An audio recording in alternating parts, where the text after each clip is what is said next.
We'll go into the subject straight away. After doing with written statement and appearance of parties.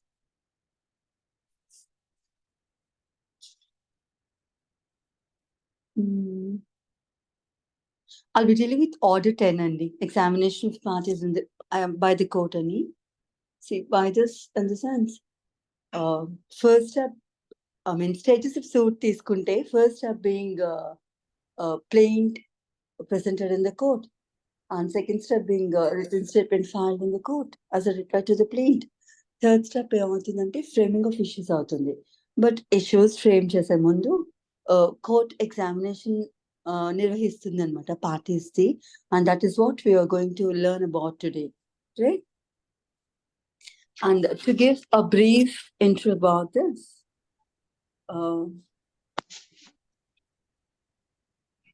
see, we are reading orders as per the procedure kada that happens in the courts. So usually a suit is instituted by filing, by presenting a plaint, and after that summons is served. And anta sajavga jarigte inka parties vaste enti rakapote enti avanni manam order 9 lo chadukunnam. But if both the parties appear and the defendant files his written statement, and what court has to do is it has to fix a date for the hearing of both the parties అన్నమాట. వాళ్ళిద్దరిని వినడానికి ఒక date fix చేస్తుంది court. So that will be called as first hearing, date of first hearing అని చెప్పి పిలుస్తాం. So now you have to tell me like date of first hearing ఎప్పుడు అవుతుంది అని. See, defendant written statement filed చేసిన తర్వాత say leave of all these IAs and all interlocutory applications, ఇంకా ఏమైనా interim relief కావాలంటే interlocutory application ఫైల్ చేస్తారు. ఇంకా దాని మీద హియరింగ్ ఉంటుంది, and they take evidence and hearing and all that. అది ఇంకా అదంతా అయిపోయాక దాని మీద డిసిషన్ వచ్చాక మళ్ళీ ఇంకా రెగ్యులర్ సూట్ నడుస్తుంటుంది. సో ఇవన్నీ పక్కన పెట్టేసి అవన్నీ ఎక్సెప్షనల్ సర్కమ్స్టాన్సెస్, లైక్ ప్రతి సూట్ లో ఐఏస్ ఉండాలన్నట్టు లేదు, దో అవి ఉండినా సరే. So that being a different concept, general stages of suit చూస్తే చెప్పాను కదా, one being plain stage ఒకటి ఉంటుంది, and the unwritten statement stage will be the second one, and the third one will be the framing of issues. So before framing of issues, the court will call the parties to the court to examine them and to know what actually their grievance is like. So that day we will call as first hearing. So first hearing కోసం ఎందుకు తెలుసుకోవాలంటే we have to have a glance at Order 15 again. Order 15 Rule 1 చూస్తే see where at the sir, can I have Order 15 Rule 1 on the screen?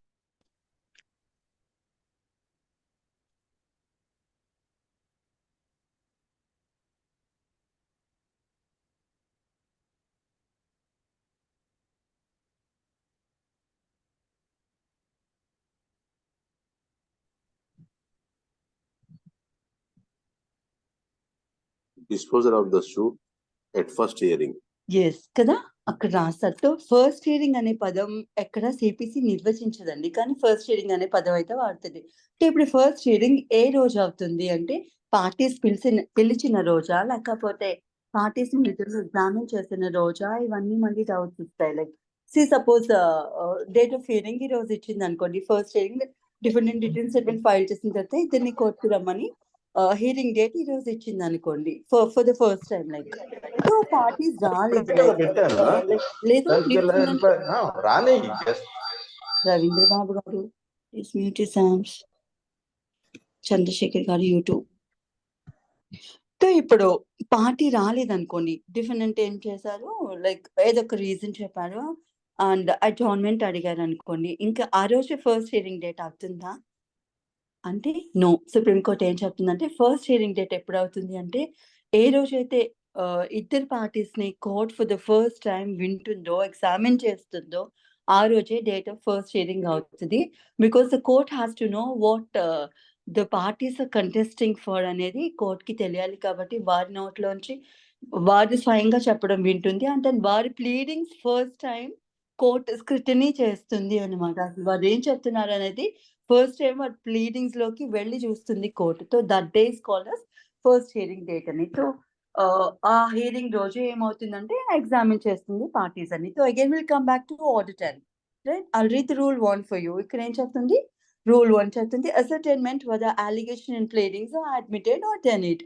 So court పిలుస్తుంది కదా, ఇద్దరు parties సజావుగా హాజరైతే అదే రోజున ఫస్ట్ హియరింగ్ డేట్ రోజున కోర్ట్ ఏం చేస్తుందంటే at the first hearing of the suit, the court shall ascertain from each party or his pleader whether he admits or denies such allegations of facts that are made in the plaint or written statement. తో ఇక్కడ ఇద్దరు parties నే examine చేస్తుంది, right? Examine చేసి వారిని అడుగుతుంది అనమాట. Like ఎందుకు ఎగ్జామిన్ చేస్తుందంటే వాళ్ళ నుంచి ఆ ఫ్యాక్ట్స్ అన్ని అసర్టైన్ చేయడానికి, వాళ్ళ మధ్యన గొడవ ఏమిటి, ప్లేంటిఫ్ ఏమి అలిగేషన్స్ తీసుకొచ్చారు అండ్ దాని డిఫెండెంట్ ఎట్లా ఖండిస్తున్నారు, లేదంటే ఏం డిఫెన్స్ తీసుకున్నారు, లేదా రివర్స్ అలిగేషన్స్ ఏమైనా డిఫెండెంట్ పెట్టారా, ఇవన్నీ కన్సిడర్ చేస్తుంది అనమాట. It will here the parties and go in to their pleadings for the first time and that day is called as date of first hearing అనమాట. So at the first hearing of the suit, the court shall ascertain confirm చేసుకుంటుంది అనమాట. ascertain from each other, అంటే ఆ party నుంచి అయినా కావచ్చు, లేదంటే వారి ప్లీడర్ నుంచి అయినా. The party doesn't appear in person, వాళ్ళ ప్లీడర్ నుంచి అయినా సరే, whether he admits or denies such allegations. See, defendant ని అడిగితే it's well and good, like మీరు అలిగేషన్స్ ని యాక్సెప్ట్ చేస్తున్నారా, డెనీ చేస్తున్నారా అని. Why will the court ask about plaintiff అండి?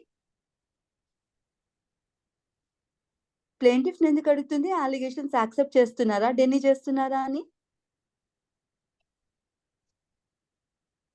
చలో, that is the reason why I told you court examines both the parties. Like return statement లో reverse allegation పెట్టారనుకోండి, defendant ఏదైనా డిఫెన్స్ తీసుకుంటూ ప్లేంట్ లో చెప్పినవన్నీ అబద్ధాలు కాదు అని చెప్పి ఏదైనా కొంచెం తన డిఫెన్స్ చెప్తూ ఏదైనా ఒక ఫ్యాక్ట్ ని నిర్వచించారనుకోండి డిఫెండెంట్, సో అప్పుడు అది ప్లేంటిఫ్ కి అలిగేషన్ అవుతుంది. సో ఇప్పుడు ప్లేంటిఫ్ ఆ అలిగేషన్ యాక్సెప్ట్ చేస్తున్నారా, డెనీ చేస్తున్నారా అనేది కూడా కోర్టు కనుక్కుంటుంది అనమాట.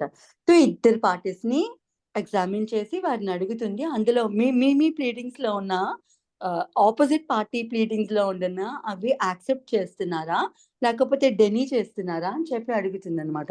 At the first hearing of the so the court will ascertain from the party and then it confirms అనమాట, like what the parties are going to say to it అనేది it will confirm అనమాట. At the first hearing of the so the court will ascertain from each party or his pleader whether he admits or denies such allegations of fact as made in the plaint or written statement, if any. అంటే return statement mandate గా ఉండాలని లేదు కదా, so ఉంటే దాన్ని కూడా చూస్తుందని, అందుకే if any అని పెడతారు. Of the opposite party and as are not expressly or by necessary implication, అంటే ఇంప్లాయిడ్ గా అనమాట. ఎక్స్ప్రెస్ గా అయినా డెనీ చేయొచ్చు, యాక్సెప్ట్ చేయొచ్చు, లేకపోతే ఇంప్లాయిడ్ గా అయినా డెనీ చేయొచ్చు, యాక్సెప్ట్ చేయొచ్చు. ఇంప్లాయిడ్ గా అంటే కాండక్ట్ ద్వారా అనమాట. మీరు ఈ పని చేశారా అని అడిగారు అనుకో, ఈ పని మీరే చేశారు కదా అని, కామ్ గా ఉన్నారనుకో, దాని అర్థం ఏమిటి, చేశాననే కదా అన్నట్టు తీసుకుంటారు అనమాట. సో ఇట్ ఈస్ ఇంప్లాయిడ్ అనమాట అట్లా. సో ఆ ఇంప్లికేషన్ ద్వారా కానీ ఎక్స్ప్రెస్ గా వాళ్ళు మాటల ద్వారా ఎక్స్ప్రెస్ చేసిన దాన్ని బట్టి కానీ వాళ్ళ మధ్యన ఉండిన అలిగేషన్స్ ఏమిటి, డెనియల్స్ ఏమిటి, అవన్నీ కోర్టు రికార్డ్ చేసుకుంటుంది అనమాట. అంతే చెప్తాను ఇక్కడ.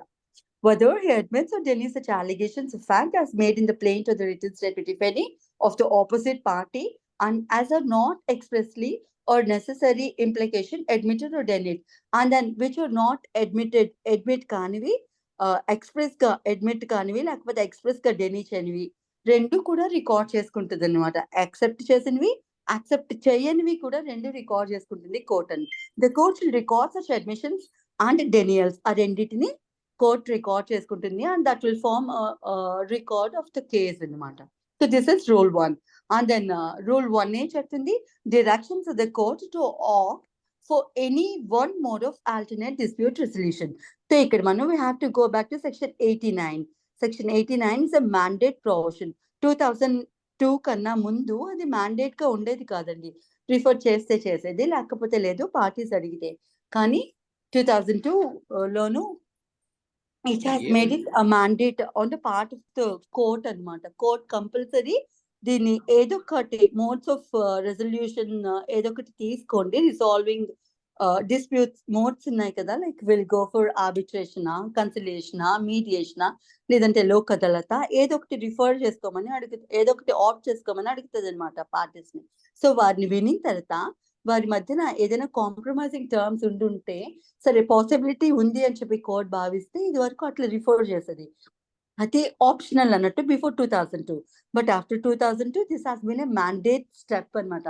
One of the stage of the suit అన్నట్టు. So after filing of written statement and both the parties are examined in the court will ask the parties to resolve out of court అన్నట్టు. ఏదో ఒకటి option ఎంచుకొని arbitration లోనో లేకపోతే cancellation లోనో ఇంకా ఏదో ఒక మోడ్ ఎంచుకొని మీరు ఏమైనా కాంప్రమైజ్ అవ్వగలిగితే ట్రై చేయండి ఒకసారి అని చెప్పి it will refer to the concern thing అనమాట which the parties offer. Usual గా కోర్ట్ రిఫర్ చేసేది లోక్ అదాలత్ కే unless and until because if there is an arbitration agreement court అసలు అది ఆ కేసు యాక్సెప్ట్ చేయదు because on the face of it ఆ agreement లోనో కాంట్రాక్ట్ లోనో రాసి ఉంటుంది like if there is any dispute and in case of dispute the parties will refer to arbitration అని చెప్పి ఆర్బిట్రేషన్ క్లాస్ కనుక ఏమైనా వాళ్ళు రాసుకొని ఉంటే అగ్రిమెంట్ లో they cannot approach the court and even if they approach the court will not accept their pleading అనమాట. So obvious గా ఆర్బిట్రేషన్ అనే క్లాస్ కనుక ఆ కాంట్రాక్ట్ లో ఉండింటే కోర్ట్ కి పోదు కాబట్టి arbitration is out of scope right. ఇంకేదైనా 3 మోడ్స్ ఎంచుకోండి అని చెప్పి కోర్ట్ అడుగుతుంది అనమాట. Go for conciliation or mediation or if not both Lok Adalat కైనా రిఫర్ చేయమంటారా అని అడుగుతుంది. If parties are okay with Lok Adalat కి రిఫర్ చేస్తుంది. జనరల్ గా 99% or 98% లోక్ అదాలత్ కి రిఫర్ చేస్తుంది. సో అక్కడ మ్యాటర్ సెటిల్ అయితే it's well and good. Otherwise, the parties will bounce back to the court again, like, right? I'll read the rule 1A for you, like 1A, 1B, 1C, ఈ మూడు settlement of disputes out side court కి సంబంధించింది. ఇది section 19 కి సంబంధించింది అనమాట. We have to connect section 1989 here, sorry, right. So ఇంకా 1A చెప్తుంది direction of the court to opt for any mode of alternative dispute resolution, ADR అని చెప్పి పిలుస్తాం కదా అట్లా అనమాట. సో జనరల్ గా కోర్ట్ లోనే అది సెటిల్ అవ్వాలి ఏదైనా డిస్ప్యూట్ కోర్ట్కి వచ్చినప్పుడు. అట్లా కాకుండా ఇది ఒక ఆల్టర్నేటివ్ మోడ్ కింద సెలెక్ట్ చేసుకుంటున్నాం కాబట్టి it will be called as alternative dispute resolution. Resolution అంటే సాల్వ్ చేసుకోవడం, లైక్ డిస్ప్యూట్ ని సాల్వ్ చేసుకోవడానికి ఇంకొక ఆల్టర్నేటివ్ వెతుక్కుంటున్నాం కాబట్టి it will be called as ADR, alternative dispute resolution అని చెప్పి. సో అందులో 4 మోడ్స్ ఇచ్చారు కదా, 4 మోడ్స్ లో ఏదో ఒక మోడ్ సెలెక్ట్ చేసుకోవాలని చెప్పి కోర్టు పార్టీస్ కి ఆప్షన్ ఇస్తుంది అనమాట. అది చెప్తారు ఇక్కడ. After recording the admissions and denials, పైన పార్టీస్ అడ్మిట్ చేస్తే అడ్మిషన్స్ రికార్డ్ చేస్తుంది. ఏమైనా అలిగేషన్స్ ని డెనీ చేస్తే వాటిని కూడా రికార్డ్ చేస్తుంది అని చెప్పుకున్నాం కదా. అట్లా రికార్డ్ చేసిన మీదట after recording the admissions and denials the court shall direct the parties of the suit to opt either mode of settlement outside the court as specified in subsection 1 of section 89. On the option of the parties, the court shall fix a date for the appearance before such forum or authority as may be opted by the parties. Forum and endukante arbitration is a forum, like it is a semi judicial body annattu. Andukani forum అని చెప్పి పిలుస్తారు. Forum is nothing but court అన్నమాట. English people call courts as forums, right? So అట్లా form కైనా refer చేస్తారు, లేదంటే ఏదైనా authority in the sense ఇంకా మిగతావి అనమాట. ఈ మీడియేషన్, కన్సిలేషన్ ఇవి ఉన్నాయి కదా అట్లా లోక్ అదాలత్ కానీ it will refer to an authority as may be opted by the parties A option తీసుకుంటే ఆ కన్సర్న్ అథారిటీకి ఆ పార్టీస్ ని రిఫర్ చేసి వాటి ముందు ఎప్పుడు ప్రెసెంట్ అవ్వాలో ఒక డేట్ అయితే కోర్ట్ ఫిక్స్ చేస్తుందట.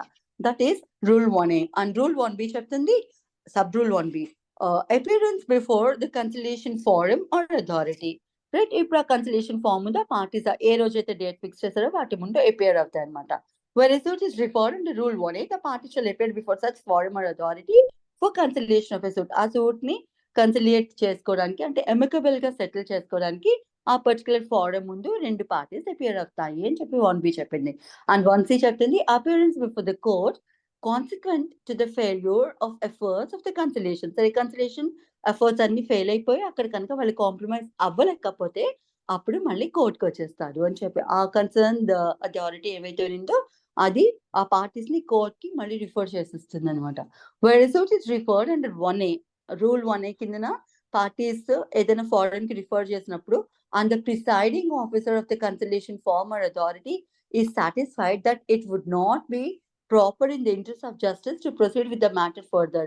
ఇంకా వాళ్ళు కాంప్రమైజ్ అవ్వట్లేదు, ఇంకా ఫర్దర్ గా ఇంకా ఇన్వాల్వ్ అవ్వడం కరెక్ట్ కాదు అని చెప్పి ఆ కన్సర్న్ ఆఫీసర్ ఫీల్ అయినప్పుడు concern officer of that forum or authority feel అయినప్పుడు ఏం చేస్తారంటే in the interest of justice to proceed with the matter further then it will refer the matter again to the court. మళ్ళీ court కి refer చేసేస్తారు concern officer అని. And direct the parties to appear before the court on the date fix by it. మళ్ళీ ఆ proper officer court ముందు ఏ రోజు appear కావాలో date fix చేస్తారు. ఆ డేట్ రోజు ఆ పార్టీస్ మళ్ళీ కోర్ట్ ముందు హాజరవుతారు. ఇంకా అక్కడ నుంచి రెగ్యులర్ ప్రొసీడింగ్స్ స్టార్ట్ అయిపోతాయి అనమాట. Right. So it is a mandate step అనేది సెక్షన్ 89 అయితే గుర్తు పెట్టుకోవాలన్నమాట. So defendant return statement file చేసుకున్న తర్వాత ఈ ఐఏజీ లాంటివి ఏమీ లేకుండా ఉండినప్పుడు ఆ పార్టీస్ ఫస్ట్ టైం కోర్టు ముందు అపేర్ అయినప్పుడు వాళ్ళు ఏం చెప్పారు, వాళ్ళిద్దరిని వినిన తర్వాత కోర్టు పార్టీస్ ని ఏడిఆర్ కి రిఫర్ చేస్తుంది అనమాట, ఏదో ఒకటి ఆప్ట్ చేసుకోండి అని చెప్పి. So this will be an intermediate step అన్నట్టు అనమాట. రైట్. సో ఇప్పుడు అట్లా ఫెయిల్ అయిపోయి if the court is if the parties come back to the court, అప్పుడు రూల్ 2 అప్లై అవుతుంది. రూల్ 2 ఏం చెప్తుంది, oral examination of party or companion of పార్టీతో వచ్చిన ఎవరైనా పర్సన్ ఉంటే, కంపానియన్ ఉంటే పార్టీతో పాటు వచ్చిన వ్యక్తి అనమాట, వారిని కానీ లేకపోతే పార్టీని స్వయంగా కానీ ఎగ్జామిన్ చేస్తుంది కోర్ట్. అది ఓరల్ గా. ఇక్కడ ఏమి రిటర్న్ సబ్మిషన్స్ ఏమీ ఉండవు. నోటితో కోర్ట్ ఏవో కొన్ని ప్రశ్నలు అడుగుతుంది, పార్టీస్ కూడా నోటితో సమాధానం చెప్తారనమాట. So at the first hearing of the suit the court shall, ఇది పర్టికులర్ గా ఓరల్ ఎగ్జామినేషన్ అని ఎందుకు చెప్పారంటే court will not go in to the evidence, just facts of the case ఏమిటి తెలుసుకోవడానికి మాత్రమే ఎగ్జామిన్ చేస్తుంది పార్టీస్ అనమాట. సో ఎవిడెన్స్ జోలికి అది ఏం పోదు court. Right. So this is just oral examination. At the first hearing of the suit, the court shall, with a view to elucidating matters, elucidating in a sense for explaining the matters and matters, shall with a view to elucidating the matters in controversy, and the suit examine orally such of parties to the suit appearing in person or present in the court as it deems fit. So ఆ parties ఎవరైతే appear అయ్యారో in person examine చేయాలంటే వారిని in person examine చేస్తుంది, లేదంటే వారితో పాటు ఇంకెవరైనా అకంపెనీ అయి ఉండి వారికి కనుక ఒరిజినల్ పార్టీ కన్నా ఎక్కువ ఫ్యాక్ట్స్ ఆఫ్ ద కేస్ తెలిసి ఉంటే వారినైనా ఎగ్జామిన్ చేస్తుంది. And that accompanying party may be pleader also. Right. So ఇంకా క్లాస్ బి చెప్తుంది, may orally examine any person able to answer any material. Clause ఏలోను పార్టీస్ ని కుదిరితే పార్టీస్ ని డైరెక్ట్ గా ఎగ్జామిన్ చేస్తుంది in person. In case parties examine చేయడం కుదరనప్పుడు it will go to clause B అనమాట. May orally examine any person able to answer any material question relating to the suit by whom the party appearing in person or present in court or his pleader is accompanied. నేను ఇందాక చెప్పాను కదా అదే. So పార్టీతో పాటు pleader గానీ ఇంకా party appoint చేసుకున్న పర్సన్ గానీ ఎవరైనా ఉంటుంటే పార్టీతో పాటు వచ్చిన వ్యక్తి అండ్ పార్టీ కన్నా కొంచెం ఫ్యాక్ట్స్ ఆఫ్ ద కేస్ బాగా ఎక్స్ప్లెయిన్ చేయగల వ్యక్తి, బాగా అక్వైంటెన్స్ ఉన్న వ్యక్తి ఎవరైతే ఉండినారో వారినైనా ఎగ్జామిన్ చేయొచ్చు ఆ ఫ్యాక్ట్స్ ఆఫ్ ద కేస్ ఏమిటో తెలుసుకోవడానికి అని చెప్తుంది అనమాట. That is clause B. Right. And then sub rule 2 చెప్తుంది, రూల్ 2 చెప్తుంది అట్ ద సబ్సిక్వెంట్ హియరింగ్ అంటే ఇంకా తర్వాత ఈ ఫస్ట్ హియరింగ్ అయిపోయిన తర్వాత ఇంకా హియరింగ్స్ ఉంటాయి కదా అప్పుడు అనమాట. సో ఫస్ట్ హియరింగ్ అప్పుడే కాదు కోర్టు పార్టీస్ ని ఎగ్జామిన్ చేసేది, సబ్సిక్వెంట్ హియరింగ్స్ లో కూడా ఇట్లానే ఎగ్జామిన్ చేస్తూ ఉంటుంది అని చెప్తుంది అనమాట. At any subsequent hearing, the court may orally examine any party appearing in person or present in court, or any person able to answer any material question relating to the suit by whom such party or the pleader is accompanied. Same rule. So first hearing అప్పుడే oral గా examine చేస్తున్నాయి, ఇంకెప్పుడు examine చేయదా అనే doubt వస్తుందేమో అని no, court ఎప్పుడెప్పుడు feel అయితే అప్పుడప్పుడు తదుపరి ప్రొసీడింగ్స్ లో కూడా నెక్స్ట్ అప్కమింగ్ ప్రొసీడింగ్స్ లో కూడా ఇంకా సబ్సిక్వెంట్ గా కూడా వింటుంది పార్టీస్ ని అని చెప్తుంది అనమాట. సబ్సిక్వెంట్ హియరింగ్ అంటే ఫోర్త్ కమింగ్ హియరింగ్స్ అన్నట్టు, తర్వాత నడిచిన హియరింగ్స్ అన్నట్టు. Right. And that sub rule 3 rule 3 చెప్తుంది, the court may if it thinks fit put in the course of examination under this rule questions suggested by the either party. So ఇక్కడ మళ్ళీ ఏమొస్తుందంటే ఇంట్రోగేటరీస్ అనేది వస్తుంది అనమాట. I have already explained you what interrogatories are. Interrogatories are nothing but a set of questions given by a party to the opposite party to gain some evidence అన్నట్టు అనమాట. Right. అట్లా. So ఇప్పుడు తన ఇంట్రోగేటరీస్ అని డైరెక్ట్ గా అనుకునే ఏం చెప్తుందంటే the court if it thinks fit put in the course of examination. Court కనుక సమంజసం అని చెప్పి భావిస్తే ఆపోజిట్ పార్టీకి ఏమైనా క్వశ్చన్స్ ఉన్నాయని చెప్పి ఒక పార్టీ చెప్తే ఆ క్వశ్చన్స్ ఏమున్నాయో కోర్టు ఆ పార్టీస్ ని అడుగుతుంది అని చెప్తారనమాట. సో అట్లా అడుగుతున్న క్వశ్చన్స్ ఏవైతే ఉన్నాయో దే ఆర్ నథింగ్ బట్ ఇంట్రోగేటరీస్. ఒక సెట్ ఆఫ్ క్వశ్చన్స్ అన్నమాట. ఆపోజిట్ పార్టీ అంటే ఒక పార్టీ తన ఆపోజిట్ పార్టీని కొన్ని క్వశ్చన్స్ అడగదలుచుకుంటది అనమాట. అది కోర్ట్‌కి లిస్ట్ ఆఫ్ క్వశ్చన్స్ కోర్ట్‌కి ఇస్తది. కోర్ట్ అవన్నీ కనుక ప్రాపర్ క్వశ్చన్స్, అందులో ఇంప్రాపర్ క్వశ్చన్స్ ఏమీ లేవు అని చెప్పి భావించినప్పుడు there are some rules and regulations with regard to those interrogatories. అవి మన నెక్స్ట్ కమింగ్ ఆర్డర్ నేను మీకు ఆల్రెడీ చెప్పేసినాను. బట్ నెక్స్ట్ కమింగ్ ఆర్డర్‌లో ఉంటాయన్నమాట అవి. సో, ఆ ఇంటర్రోగేటరీస్ అవన్నీ ప్రాపర్‌గా ఉన్నాయనుకుంటే కోర్ట్ ఆ ప్రశ్నలు ఆపోజిట్ పార్టీని అడుగుతుందన్నమాట. రైట్? అట్లా అది కూడా అయిపోతే ఇంకా ఎగ్జామినేషన్ అయిపోయినట్టే లెక్క. So, the substance of examination to be written. So, ఇప్పుడు పార్టీస్‌ని ఎగ్జామిన్ చేసిన తర్వాత ఆ సబ్‌స్టాన్స్ ఏమైతే ఉందో కోర్ట్ ఏమైతే రియలైజ్ చేసుకుందో అవన్నీ రికార్డ్‌లా రాసుకుంటది అని చెప్తది రూల్ 3 అన్నమాట. The substance of examination shall be reduced to writing by the judge and shall kept form of the record. అది ఆ కేస్ రికార్డ్, ఆ సూట్‌కి రికార్డ్ కింద ఉంటుందన్నమాట. ఎగ్జామిన్ చేసినప్పుడు ఏమి ఎగ్జామిన్ చేసింది, ఏం క్వెషన్స్ అడిగింది, కోర్ట్ ఏం తెలుసుకుంది పార్టీస్ నుంచి అదంతా ఒక రికార్డ్ కింద రాసుకుంటుంది. ఆ రికార్డ్‌ని అట్టే పెట్టుకుంటుంది ఆ సూట్‌లో అని చెప్తారు. అండ్ దెన్ రూల్ 4 చెప్తది consequence of refusal or inability of pleader to answer. సరే కోర్ట్‌కి ప్లీడర్ వచ్చారు కదా! పార్టీయో లేకపోతే ప్లీడరో ఆన్సర్ చేయలేకపోయారనుకోండి కోర్ట్ అడిగిన క్వెషన్స్. అప్పుడు ఏమిటి సంగతి అనేది రూల్ 4 చెప్తదనమాట. Where a pleader of a party who appears by a pleader or any such person accompanying a pleader as is referred to in the rule 2. Rule 2లో చెప్పుకున్నాం కదా! పార్టీనే స్వయాన ఎగ్జామిన్ చేయక్కర్లేదు. పార్టీ బదులు పార్టీ కన్నా ఎక్కువ తెలిసిన వ్యక్తి, మాట్లాడగల వ్యక్తి, కోర్ట్ అడిగిన ప్రశ్నలన్నిటిని ఆన్సర్ చేయగల వ్యక్తి ఎవరైతే ఉండినారో పార్టీతో పాటు కోర్ట్‌కొచ్చారో వారిని కూడా ఎగ్జామిన్ చేయొచ్చు కోర్ట్ అని చెప్పింది. ఇన్‌స్టెడ్ ఆఫ్ పార్టీ అని చెప్పి రూల్ 2లో చదువుకున్నాం కదా!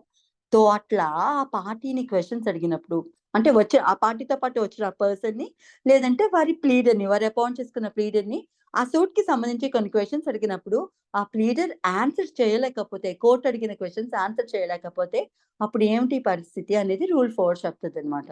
Wear the pleader of any party who appears by a pleader or any such person accompanying a pleader as is referred to in rule 2 refuses or is unable to answer any material question relating to the suit. Court అడిగిన ఏ material question అంటే very important question relating to the dispute in that particular suit అన్నమాట. So, అలాంటి material question ఏదైనా అడిగినప్పుడు ఆ party తాలూకా pleader గాని, ఆ party తెచ్చుకున్న పర్సన్ గాని ఆన్సర్ చేయలేకపోతే right, which the court is of opinion that the party whom he represents ought to answer. ఆ పర్టిక్యులర్ పర్సనే అది ఆన్సర్ చేయాల్సి ఉండిన వ్యక్తే ఆన్సర్ చేయలేకపోతే కోర్ట్ ఏం చేస్తుందని and is likely to be able to answer if interrogated in person. అంటే అదే ఇన్ పర్సన్ ఇంటరోగేట్ అంటే క్వెషన్ అన్నమాట. క్వెషన్ వేస్తే ఆ వ్యక్తి ఆన్సర్ చేయలేకపోతే కోర్ట్ ఏం చేస్తుంది అంటే the court may postpone the hearing of the suit to a next day not later than 7 days from the date of first hearing and direct that such party shall appear in person on such day. So, ఇంకా next hearing date ఇస్తుంది. ఇచ్చినప్పుడు కొంచెం warning కూడా ఇస్తుందన్నమాట. ఈసారి జాగ్రత్తగా facts the case prepare అయ్యి రా బాబు ఏమైనా క్వెషన్స్ అడిగితే ఆన్సర్ చేసేటట్టు అని చెప్పి పంపించేస్తుందన్నమాట. సో, నెక్స్ట్ హియరింగ్ అప్పుడైనా సరే మళ్ళీ సేమ్ క్వెషన్స్ అడుగుతది. The party should be able to answer. Party in person or the pleader or another person who is accompanying that party right has to answer the questions asked by the court అన్నమాట. So this is about examination of the parties in the court, right? So defendant written statement file చేసి confirm first hearing రోజున కనుక కోర్ట్‌కి ఇద్దరు parties హాజరైతే ఇది జరిగే తంతు కోర్ట్‌లో. పార్టీస్‌ని ఇద్దరిని court examine చేస్తది. ఒకరి మీద ఒకరు వేసుకునే అలిగేషన్స్ ఏమైతే ఉన్నాయో అవి ఆరోపణలు, నిందలు what it may be like averments అంటాం మనం ఇక్కడ. అలిగేషన్స్ అని అనకూడదు రైట్ యాక్చువల్‌గా. రైట్. ఆ అబొమెన్స్ ఏమైతే ఉంటున్నాయో అవి కరెక్టా? కాదా? లేకపోతే ఎవరైనా డెనీ చేస్తున్నారా? డెనీ చేస్తే ఏంటి ఆ డెనియల్స్ అవన్నీ రికార్డ్ చేసుకుంటది అని చెప్తుంది. సో, ఇక్కడ పార్టీనే కాదు పార్టీతో పాటు వచ్చే ప్లీడర్‌ని గాని లేకపోతే ఇంకొక పర్సన్‌ని కూడా ఎగ్జామిన్ చేస్తుంది. ఇంకా పార్టీ కన్నా ఎక్కువ మెటీరియల్ ఫ్యాక్ట్స్ వాళ్ళకే తెలుసు అని అనుకున్నప్పుడు ఇన్ కేస్ వాళ్ళు ఆన్సర్ చేయలేకపోతే నెక్స్ట్ హియరింగ్ డేట్ ఇస్తుంది. ఆ హియరింగ్ డేట్ రోజున వాళ్ళని ప్రిపేర్డ్‌గా రమ్మని పిలుస్తుంది. అంతే ఈ ఆర్డర్ 10 రైట్. సో, ఆర్డర్ 10 అయిపోగానే నెక్స్ట్ స్టెప్ ఏముంటుందంటే ఆర్డర్ 11 అదే ఆ ఇంటర్రోగేటరీస్ అవన్నీ ఇది మీకు ఎక్స్‌ప్లెయిన్ చేసేసానండి. So, I will not repeat this again. Okay. This is about interrogatories and discoveries. Right. Interrogatories and discoveries క్లుప్తంగా చెప్పాలంటే ఆపోజిట్ పార్టీని ఏమైనా క్వెషన్స్ అడగదలుచుకున్నప్పుడు, అంటే ఏదైనా డాక్యుమెంట్స్ కి సంబంధించి కానీ, ఏదైనా ఫ్యాక్ట్స్ ఆఫ్ ద కేస్ గురించి కానీ క్వెషన్స్ అడగదలుచుకున్నప్పుడు ఆ పార్టీ ఆపోజిట్ పార్టీకి కొన్ని సెట్ ఆఫ్ క్వెషన్స్ ఇస్తుందన్నమాట. ఆ సెట్ ఆఫ్ క్వెషన్స్ డైరెక్ట్ గా పార్టీకి ఇచ్చేయడానికి లేదు, అది కోర్టుకి సబ్మిట్ చేస్తుందన్నమాట. కోర్ట్ అవి కనుక అన్ని జెన్యూన్ అనుకుంటే, అంటే అందులో మళ్ళీ స్కాండలస్ క్వెషన్స్ లేవు, వెక్సేషియస్ క్వెషన్స్ లేవు, పార్టీని ఇబ్బంది పెట్టే విధంగా లేవు, అవన్నీ లీగల్ గానే ఉన్నాయి క్వెషన్స్. ఆ సూట్ కి రవీంద్ర బాబు గారు రైట్, ఆ సూట్ కి సంబంధించే క్వెషన్స్ ఉన్నాయి అని ఇట్లా అన్ని కోర్టు భావించినప్పుడు ఆ క్వెషన్స్ ని కోర్టు యాక్సెప్ట్ చేస్తుంది ఆ పార్టీ పెట్టుకున్న అప్లికేషన్ మీదట అనమాట. ఫస్ట్ అప్లికేషన్ పెట్టుకుంటారు, ఆ అప్లికేషన్ తో పాటు ఆ క్వెషన్స్ ఏమైతే ఉన్నాయో ఆపోజిట్ పార్టీని అడగాలనుకుంటుంది ఆ లిస్ట్ కూడా కోర్టుకి ఇస్తారు, ఏ పార్టీ అడగదలుచుకుంటే ఆ పార్టీ. సో ఆ లిస్ట్ అంతా చూసి ఆ అప్లికేషన్ చూసి at the court deems fit accept చేస్తుంది అనమాట. సరే ఇవి అన్ని సమంజసమైన క్వెషన్స్ అని. లేదు సమంజసమైనవి లేవు, స్కాండలస్ వెక్సేషియస్ ఆపోజిట్ పార్టీని ఇబ్బంది పెట్టేవో లేకపోతే నిందలకి గురి చేసినవో ఏమైనా అలాంటి క్వెషన్స్ ఏమైనా ఉంటుంటే అవి కొట్టేస్తుంది, కరెక్ట్ క్వెషన్స్ అయితే ఉంచుతుంది అనమాట. ఉంచి ఆ ఆపోజిట్ పార్టీ మీద సర్వ్ చేస్తుంది. సో అట్లా మళ్ళీ ఇక్కడ ప్రాసెస్ ఏముంటుందంటే సమన్స్ ఇస్తుంది. సమన్స్ ఇచ్చిన తర్వాత ఆ పార్టీ కోర్టుకి రావాలి, ఏ పార్టీని అడగదలుచుకున్నా. అంటే ఇప్పుడు డిఫెండెంట్ ప్లేంటిఫ్ ని అడగొచ్చు, ప్లేంటిఫ్ డిఫెండెంట్ ని అడగొచ్చు. Either of the parties can ask the other party అనమాట. రైట్. సో ఇప్పుడు ప్లెయింటిఫే డిఫెండెంట్ అడగాలి అనే కాన్సెప్ట్ ఏమీ లేదు. డిఫెండెంట్ కూడా ఏమైనా తనకు కావాల్సిన ఎవిడెన్సో లేకపోతే ఏమైనా ఫ్యాక్ట్స్ రాబట్టుకోవాలనుకున్నప్పుడు ప్లెయింటిఫ్ ని కొన్ని క్వెషన్స్ అడుగుతానమాట. వాళ్ళు ఆన్సర్ చేస్తారా, చేయరా is all about a secondary thing. But అడిగే రైట్ అయితే పార్టీస్‌కి ఉంటదనమాట. So it may be in relation to the evidence. For instance ఒక పార్టీ దగ్గర డాక్యుమెంట్ లేదు, అపోజిట్ పార్టీ దగ్గర ఉంది అని భావిస్తున్నారు. సో ఆ డాక్యుమెంట్ మీ దగ్గర ఉందా లేదా అని అడగొచ్చు. Something anything. సో ఇంట్రోగేటరీస్ ఫార్మ్స్ ఏంటి అవన్నీ అపెండిసెస్ లో ఉంటాయి, ఒకసారి గమనించుకోండి please. I not going to this is just to refresh your memory అంతే. రైట్. సో కార్పొరేషన్ మీద అయితే ఇంట్రోగేటరీస్ ఎలా ఇస్తుంటే ఆ కార్పొరేషన్ నడుపుతున్న ఆబ్వియస్ గా ఆఫీసర్స్ ఎవరైతే ఉన్నారో వారి మీద సర్వ్ చేస్తారు, వాళ్ళు వచ్చి ఆన్సర్ చేస్తారు. ఇంకా అది ఏ ఫామ్ లో ఉంటుంది అంటే అపెండిక్స్ సి ఫామ్ లో ఉంటుంది, ఫామ్ నెంబర్ 3 3 లో ఉంటుంది. ఇంకా ఇట్లా అన్నమాట. ఆ స్కాన్‌లెస్ క్వెషన్స్ అవేమీ అడగకూడదు, ఎదుటి పార్టీని ఇబ్బంది పెట్టే క్వెషన్స్ అడగకూడదు, అవన్నీ రూల్స్ ఉంటాయన్నమాట. సరే if this all goes well opposite party మీద కోర్ట్ ఆ క్వెషన్స్ సర్వ్ చేసినప్పుడు సమన్స్ ఇస్తుంది కోర్టుకొచ్చి ఆన్సర్ చేయమని. వాళ్ళు ఆన్సర్ చేసినవన్నీ కోర్ట్ రికార్డ్ చేసుకుంటదనమాట. సో ఆన్సర్ ఎట్లా ఇవ్వాలంటే in the form of affidavit, ఇది మ్యాండేట్ అన్నట్టు. రైట్. సో ఆపోజిట్ పార్టీ ఎవరైతే క్వెషన్స్ ని ఆన్సర్ చేస్తున్నారో క్వెషన్స్ ని అఫిడవిట్ ఫామ్ లోనే ఆన్సర్ చేయాలి. I told you why this affidavit is mandatory. Like parties కనుక ఏమైనా అబద్ధాలు గాని, తప్పుడువి గాని, లేనివి గాని చెప్తే వాటిని కోర్ట్ పనిష్ చేస్తుంది. రైట్. పెర్జురీ అవుతది కాబట్టి కోర్ట్‌కొచ్చి ప్రమాణ స్వీకారం చేసి అబద్ధాలు గాని ఏమైనా చెప్తే అది పెర్జురీ ఆఫ్ ది కోర్ట్, అంటే అబద్ధపు సాక్ష్యం చెప్పినందుకు అది పనిష్ చేస్తుందన్నమాట. It may be up to 7 years of imprisonment along with fine. Right. అట్లా అన్నమాట. సో ఇదండి. This is about interrogatories. So I'm not going into this. ఒకసారి మళ్ళీ రిఫ్రెష్ చేసుకోండి మీ మెమరీని మీరు. సో అట్లా అయిపోయిన తర్వాత ఇంకా అడ్మిషన్స్ వస్తుంది. ఆడిట్ 12. సో మనం ఏం చెప్పుకున్నాం ఇందాక ఎగ్జామినేషన్ ఆఫ్ పార్టీస్ అప్పుడు పార్టీస్ ఏమైనా అడ్మిట్ చేస్తే ఆ అడ్మిషన్స్ ని రికార్డ్ చేసుకుంటుంది అని చెప్పుకున్నాం కదా. సో కోర్ట్‌లో ఫస్ట్ హియరింగ్ అప్పుడే పిలిచారు. డిఫెండెంట్ చూసారు అవన్నీ. డిఫెండెంట్‌ని అడుగుతారు, మీరు ఇవి ఒప్పుకుంటున్నారా? ప్లెయింటిఫ్ వేసిన అర్గ్యుమెంట్స్, అలిగేషన్స్ అవన్నీ ఒప్పుకుంటున్నారా? మీరు డబ్బు తీసుకున్నారు, ప్రొనోట్ ఎగ్జిక్యూట్ చేశారు, ఇవన్నీ బ్లా బ్లా బ్లా ఏముంటే అక్కడ ఫ్యాక్ట్స్ ఆఫ్ ది కేస్ అడుగుతది. So if defendant feels like admitting, ఎందుకు ఈ కోర్టులు, ఈ తలకాయ నొప్పి ఇవన్నీ ఎవడు పడతారు అని అనుకున్నప్పుడు ఇచ్చేస్తే పోలే అని ఆవిడ డిఫెండెంట్ ఒప్పుకున్నారనుకోండి, ఆ అడ్మిషన్ ని రికార్డ్ చేసుకుంటదనమాట. సో రికార్డ్ చేసుకున్న తర్వాత ఆ అడ్మిషన్ మీదే కావాలంటే జడ్జ్‌మెంట్ ఇచ్చేయొచ్చు, లేదంటే ఇంకా అడ్మిషన్‌ని ప్రూవ్ చేయమని అడగొచ్చు. అవన్నీ ఈ ఆడిట్ 12లో ఉంటాయి. కొన్ని రూల్స్ అన్నమాట. అవి చదువుకుందాం ఇప్పుడు. వాట్ అడ్మిషన్స్ ఆర్ అనేది. Right. So we are going into audit 12. ఈ అడ్మిషన్స్‌కి సంబంధించి వాట్ అడ్మిషన్స్ ఆర్ అనేది సీపీసీ నిర్వచించదు. ఆ పార్ట్ ఇండియన్ ఎవిడెన్స్ యాక్ట్ అన్నమాట. సో ఇండియన్ ఎవిడెన్స్ యాక్ట్‌లోను previous Indian evidence act like right.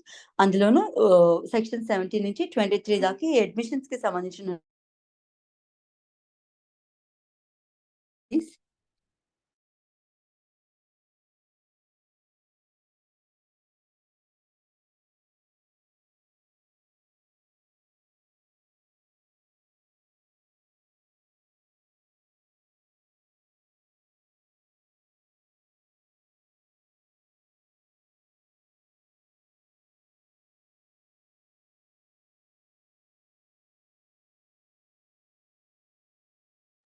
Yes, thank you. I got a call so admissions కోసం కదా. సో ఇది వరకు ప్రీవియస్ ఇండియన్ ఎవిడెన్స్ యాక్ట్ లో అయితే 17 నుంచి 23 దాకా ఉండేవన్నమాట ఈ ప్రొవిజన్స్. సో ఇప్పుడు భారతీయ సాక్ష్య అధినియం తీసుకుంటే పేరు, so that is a Hindi name like Adhiniyam or rules like, and Sakshya is obviously evidence like, అంటే ఇండియన్ ఎవిడెన్స్ యాక్ట్ కి హిందీలో నేమ్ అనమాట. So if that being a part, అందులో తీసుకుని ఉంటే ఇప్పుడు 15 నుంచి 25 దాకా అడ్మిషన్స్ రిలేటెడ్ ప్రొవిజన్స్ పెట్టారన్నమాట, right. Previous it use to be 17 to 23, now just 15 to 25, right. అందులో ఉంటుంది వాట్ అడ్మిషన్స్ ఆర్ అనేది. అందులో సెక్షన్ 15 డిఫైన్ చేస్తుంది అడ్మిషన్స్ ఆర్ అనేది. Admission is nothing but it is a statement అనమాట. Admission is a statement whether made orally or in a form of document, or and the document may be also in form of electronic document అనమాట. So అది electronic form లో అయినా ఉండొచ్చు, documentary form లో అయినా ఉండొచ్చు, లేదంటే ఓరల్ స్టేట్మెంట్స్ అయినా ఉండొచ్చు. So it is a statement which supports which suggest inference అన్నట్టు చెప్తుంది. Inference as to fact and issue or relevant fact. Fact and issue అంటే ఏంటి, రిలవెంట్ ఫ్యాక్ట్ అంటే ఏంటి, అవన్నీ మళ్ళీ ఎవిడెన్స్ రిలేటెడ్ అండి. I will not going to that. So ప్రస్తుతానికి అడ్మిషన్ అంటే ఏమిటి అంటే ఏదైనా ఒక ఫ్యాక్ట్ ని ఒప్పుకోవడం అనమాట, రైట్. లేదంటే ఒక స్టేట్మెంట్ చేయడం. ఆ స్టేట్మెంట్ లో ఏముంటదంటే కొన్ని ఫ్యాక్ట్స్ ని అసర్టైన్ చేస్తున్నట్టు, పార్టీ ఖచ్చితంగా అది ఇట్లా జరిగింది అని చెప్తున్నట్టు, లేదంటే అక్కడ అబర్మెంట్ ఏమైతే ఉన్నిందో దాన్ని యాక్సెప్ట్ చేస్తూ చేసిన స్టేట్మెంట్ ఏమైతే ఉన్నిందో దాన్ని we call it an admission in layman language లో, right, if not in the legal language. So ఆ అడ్మిషన్ కి సంబంధించి పార్టీస్ కనుక ఏమైనా అడ్మిట్ చేస్తే అవి రికార్డ్ చేసుకుంటుంది కోర్ట్ అని చెప్తారు. Already rule 1 for you. Notice of admission of case. Any party to a suit may give notice by his pleading or otherwise in writing that he admits the truth of the whole or any part of the case of any other party. ఏం చెప్పారు? So ఇట్లా admission చేసే ముందు opposite పార్టీకి notice ఇవ్వాలట. Any party to the suit may give notice by his pleading or otherwise in writing. So pleading లోనే ఒప్పుకుంటే it's well and good. Return statement file చేస్తున్నప్పుడు ప్లెయింటిఫ్ అవర్మెంట్స్ ఏమైతే ఉన్నాయో అవి తెలిసినాయి కాబట్టి రిటర్న్ స్టేట్మెంట్ లోనే యాక్సెప్ట్ చేయొచ్చు డిఫరెంట్. లేదు అంటే రిటర్న్ స్టేట్మెంట్ లో యాక్సెప్ట్ చేయలేదు, అట్లా లాటర్ స్టేజ్ అనుకున్నారు. ఈ కోర్టు గొడవలు వద్దు, అతను ఏమైతే అడుగుతున్నారో అది ఇచ్చేస్తే పోతుంది కదా అని చెప్పి డిఫరెంట్ అనుకున్నారు అనుకో. లేదు, డిఫరెంట్ ఏం చెప్పారు, ప్లెయింటిఫ్ ఒక అబద్ధపు కేసు వేశారు, డిఫెండ్ ఏమో తన ఎవిడెన్స్ ఏదో తను చూపించి తన స్టేట్మెంట్స్ ఏవో తన అలిగేషన్స్ ఏవో డిఫెండెంట్ చేశారు ప్లెయింటిఫ్ మీద. ప్లెయింటిఫ్ చెప్తున్నవన్నీ అబద్ధాలు, ఇవి నిజాలని చెప్పి కోర్టులో తన ప్లీడింగ్ ఏమైతే ఉందో అది చూపించారు అనుకో. మళ్ళీ ప్లెయింటిఫ్ ఇవన్నీ కంటెస్ట్ చేయడానికి it will take long time అన్నట్టు. సరే ఇది నేను ఒప్పుకుంటున్నాను అన్నట్టు. దీనికి ఎగ్జాంపుల్ ఏం తీసుకోవచ్చు అంటే సెట్ ఆఫ్ కౌంటర్ క్లెయిమ్స్, ఇవి మనం చదువుకున్నాం కదా. సో అలాంటివి అవి డిఫెండెంట్ వేసే అలిగేషన్స్ కదా, సో అవి యాక్సెప్ట్ చేయొచ్చు plaintiff.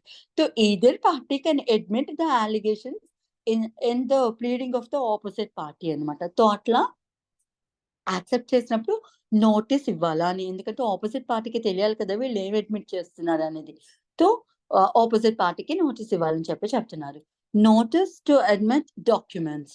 Either party may call upon the other party. So ఇద్దరు పార్టీస్ లో ఎవరైనా సరే, may be plaintiff, may be defendant, may call the other party, వాళ్ళ ఆపోజిట్ పార్టీని పిలవచ్చు. దేనికి పిలుస్తారు? To admit within 7 days from the date of service of.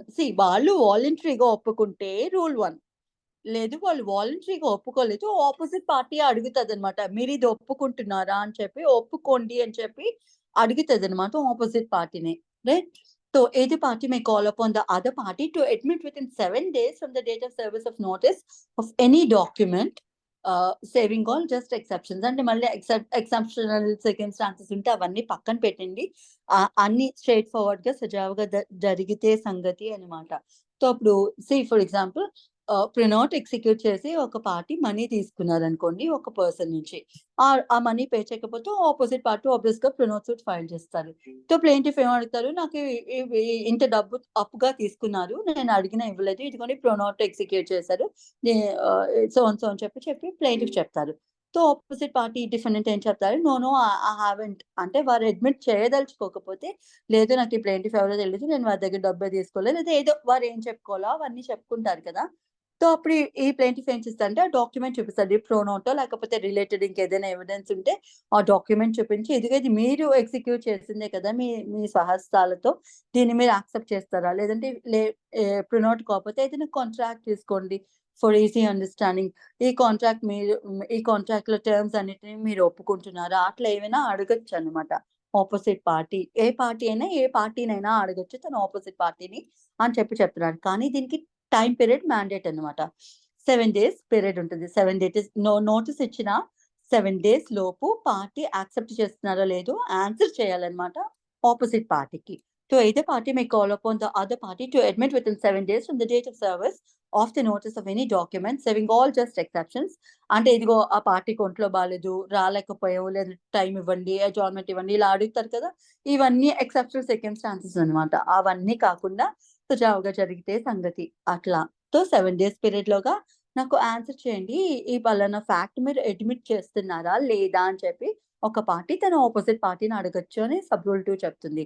And in case of refusal or neglect to admit, so opposite party refuse చేసేనా లేదంటే neglect చేసా, answer చేయలేదు, వాళ్ళు అడిగారు 7 రోజుల్లోగా నాకు సమాధానం చెప్పండి, మీరు యాక్సెప్ట్ చేస్తున్నారా లేదా ఇది అని చెప్పి, అడ్మిట్ చేస్తున్నారా లేదా అని అడిగినప్పుడు వాళ్ళు చెప్దాంలే ఇప్పుడు కంగానే ఉంది అని చెప్పి కామ్గా ఊరుకున్నాను అనుకో, నెగ్లెక్ట్ చేశారనుకో ఆన్సర్ చేయకుండా, after such notice the cost of proving any such document shall be paid by the party so neglecting or refusing, whatever the result of the suit may be.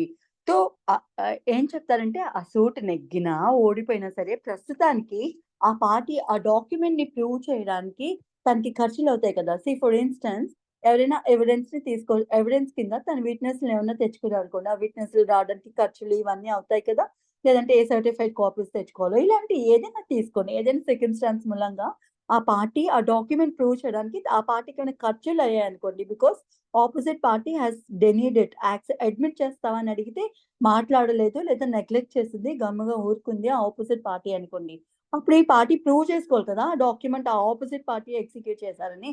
So దాని నిమిత్తం ఈ పార్టీకి ఏమైనా ఖర్చులు అయితే ఆ ఖర్చులు ఆ సూట్ లోను ఏ వ్యక్తి అయితే నోటీస్ ఇచ్చి దీన్ని అడ్మిట్ చేస్తున్నావా లేదా అని అడిగిన వ్యక్తి ఉన్నారో ఆ వ్యక్తి నెగ్గినా ఓడిపోయినా సరే, రైట్. సో నువ్వు నెగ్గలేదు కదా నేను కాస్ట్ ఎందుకు ఇస్తాను అనడానికి లేదనమాట, రైట్. సో నెగ్గినా ఓడిపోయినా ఆ డాక్యుమెంట్ ప్రూవ్ చేయడానికి ఆయన ఖర్చులు ఏమైతే ఉన్నాయో అవి ఆపోజిట్ పార్టీ పెట్టుకోవాల్సిందని చెప్తుంది rule 2, right. Unless the court otherwise directs, ఇప్పుడు దగ్గర లేదు కోర్టు వేరే ఇతర డైరెక్షన్ ఇస్తే తప్పితే జనరల్ గా ఆ కాస్ట్ ఆపోజిట్ పార్టీయే పెట్టుకోవాలి అని. And no cost of proving any document shall be allowed unless such notice is given, right, except where the omission to give the notice is in the opinion of the court is saving of expense. ఏం చెప్తుందంటే ఇందుకు notice ఇవ్వాలి mandate అని చెప్పింది కదా, ఆ notice serve చేస్తే తప్పితే, అంటే నోటీస్ ఇచ్చి 7 days లోగా నాకు ఈ డాక్యుమెంట్ మీద మీరు అడ్మిట్ చేస్తున్నారా లేదా అని చెప్పి పార్టీ అడిగినప్పుడు, what is admitting A document అని అడుగుతారేమో. డాక్యుమెంట్ అడ్మిట్ చేయడం అంటే ఆ డాక్యుమెంట్ లో కంటెంట్స్ ఏమైతే ఉన్నాయో, లేదైతే ఆ సిగ్నేచర్ ఆఫ్ ద డాక్యుమెంట్ కి సంబంధించి కానీ లేకపోతే అందులో కంటెంట్స్ కి సంబంధించి కానీ ఏదైనా కావచ్చు అనమాట. వాటిని ప్రూవ్ చేస్తే వాటిని అడ్మిట్ చేస్తే ఆ డాక్యుమెంట్ అడ్మిట్ చేసినట్టే లెక్క. లేదంటే అందులో సంతకం అడ్మిట్ చేసిన, అందులో ఉండిన ఫ్యాక్ట్స్ లేకపోతే ఆ కంటెంట్స్ ఆఫ్ ద డాక్యుమెంట్ ఏమైతే ఉన్నాయో అవి అడ్మిట్ చేసిన డాక్యుమెంట్ అడ్మిట్ చేసినట్టే లెక్క. సో అట్లా ఆ పార్టీ కనుక డాక్యుమెంట్ ని అడ్మిట్ చేయమని చెప్పి అడ్మిట్ చేస్తున్నావా లేదా అని చెప్పి నోటీస్ ఇస్తేనే కోర్టు ఆ ఖర్చులు, ఇన్ కేస్ ఆ పార్టీ కనుక అడ్మిట్ చేయకపోయినా లేకపోతే నెగ్లెక్ట్ చేసినా అడ్మిట్ చేయడానికి ఆపోజిట్ పార్టీకి ప్రూవ్ చేసుకోవడానికి ఖర్చులు ఏమైతే అయ్యాయో అవి ఎప్పుడు ఇస్తుందంటే ఆ ఫస్ట్ పార్టీ నోటీస్ ఇచ్చిన మీదటే. నోటీస్ ఇవ్వకపోతే ఆ ఖర్చులు కోర్టు ఇవ్వదు అని చెప్తుంది. కానీ నోటీస్ ఇవ్వని సర్కమ్స్టాన్స్ కోర్టు ఎప్పుడు చెప్తుందంటే ఆ నోటీస్ ఇవ్వడం కూడా కొంచెం ఖర్చులతో కూడుకునే పని అని చెప్పి నోటీస్ ఇవ్వక్కర్లేదు అని చెప్పి కోర్టు కనుక భావిస్తే అలాంటప్పుడు అయితే పార్టీని పర్మిట్ చేస్తుంది. అంటే పార్టీ నోటీస్ ఇవ్వకున్నా సరే అడ్మిట్ చేస్తావా లేదా అని చెప్పి అడిగినప్పుడు అవతల పార్టీ డెనీ చేసినా లేకపోతే నెగ్లెక్ట్ చేసినా సరే దాన్ని ప్రూవ్ చేయడానికి ఖర్చులు అయితే కోర్టు ఇప్పిస్తుంది అని చెప్తుంది rule 2. And then rule 2A చెప్తుంది, ఇది మళ్ళీ అమెండ్మెంట్ ద్వారా తీసుకొచ్చింది, అది 1976 అమెండ్మెంట్ ద్వారా.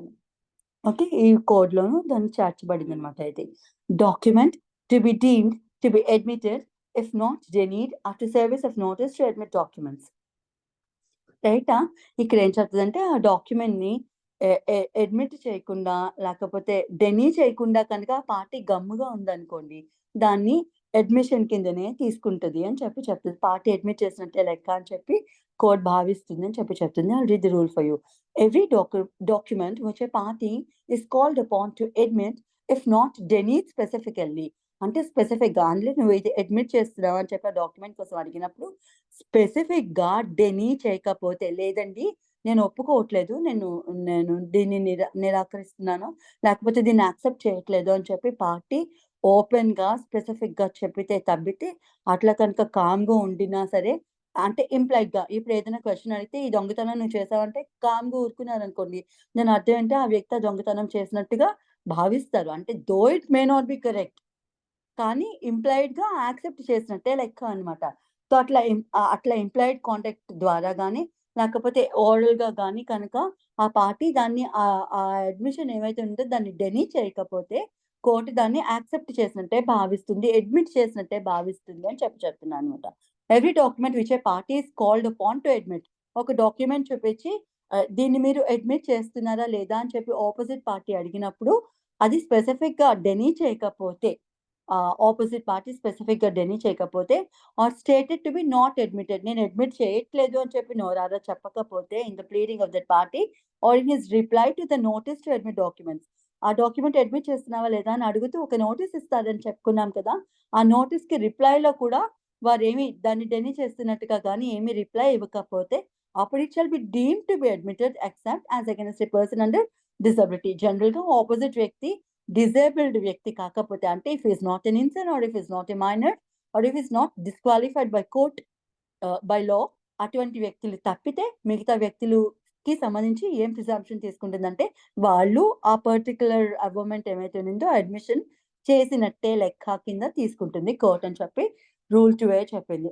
And then sub rule 2 of rule 2A చెప్తుంది where party unreasonably neglects or refuses to admit a document after the service on him of the notice to admit documents, the court may direct him to pay costs to the other party by way of compensation. So obviously, notice ఇచ్చిన తర్వాత అడుగుతుంది కదా నువ్వు admit చేస్తున్నావా deny చేస్తున్నావా అంటే కామ్గా ఉండింది అనుకోండి ఏం ఆన్సర్ చేయకుండా లేదంటే కావాలని రెఫ్యూజ్ చేయకుండా లేకుండా నెగ్లెక్ట్ చేసినా సరే ఏం చేస్తుందంటే కోర్టు కాంపన్సేషన్ కింద కొంత సొమ్ము అవార్డ్ చేస్తుంది ఆపోజిట్ పార్టీకి అని చెప్తుంది అనమాట. ఏ పార్టీ అయితే కామ్‌గా ఉన్నిందో, ఏమి డెనీ చేయకుండా ఉన్నిందో, లేదంటే నెగ్లెక్ట్ చేసిందో డెనీ చేయడానికి అటువంటి పార్టీని ఆపోజిట్ పార్టీకి ఖర్చులు కట్టమని కాంపెన్సేషన్ కింద ఆర్డర్ చేస్తుంది అని చెప్తుంది ఇది. Right? That is rule 2A.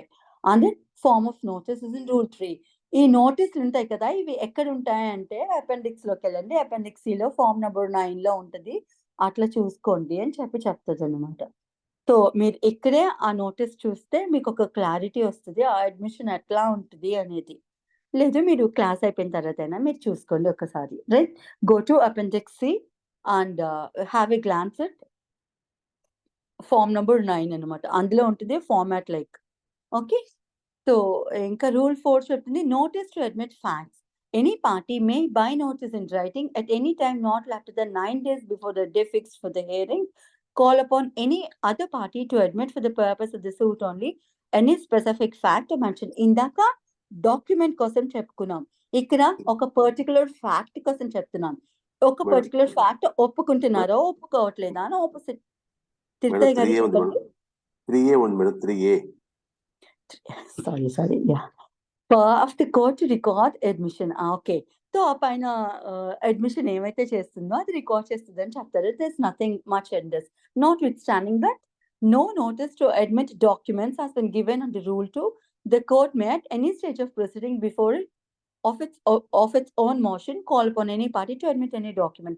సరే పైన పార్టీ అప్లై చేసుకుంటే అప్పుడు కోర్ట్ అడుగుతది. నువ్వు ఈ డాక్యుమెంట్ సరే పార్టీ అడుగుతారు పైన లైక్ మీరు ఈ డాక్యుమెంట్ యాక్సెప్ట్ చేస్తున్నారా లేదా అని తన ఆపోజిట్ పార్టీని. కానీ ఇక్కడ కోర్ట్ సుయో మోటో అడగొచ్చు అని చెప్తుంది. దాని ముందు ఏదైనా డాక్యుమెంట్ ఉందనుకోండి. ఆ డాక్యుమెంట్ చూపించి పాపం ప్లెయింటిఫో, డిఫెండెంటో అడగలేదు. ఇది అడ్మిట్ చేస్తున్నారా? డెనీ చేస్తున్నారా? మీరు ఆ ఆర్గ్యుమెంట్స్ అన్ని కరెక్ట్ కాదని చెప్తున్నారు కదా! లేదంటే కామ్‌గా ఉన్నారు కదా! మీరు ఇప్పుడు ఆన్సర్ చేయండి. ఈ పర్టిక్యులర్ డాక్యుమెంట్ కరెక్టా? కాదా? మీరు అడ్మిట్ చేస్తున్నారా? లేదా? అనేది ఆపోజిట్ పార్టీని కోర్ట్ స్వయానా అడగొచ్చు అని సుయో మోటో అడగొచ్చు. If not the other party అని చెప్తుంది రూల్ 3A అంతేనండి, right? And then if we come back to rule 4, notice to admit facts. సరే, ఈ ఫ్యాక్ట్స్ అడ్మిట్ చేస్తావా లేదా? ఇందాక డాక్యుమెంట్ అడ్మిట్ చేస్తావా లేదా అని నోటీస్ ఇచ్చారు.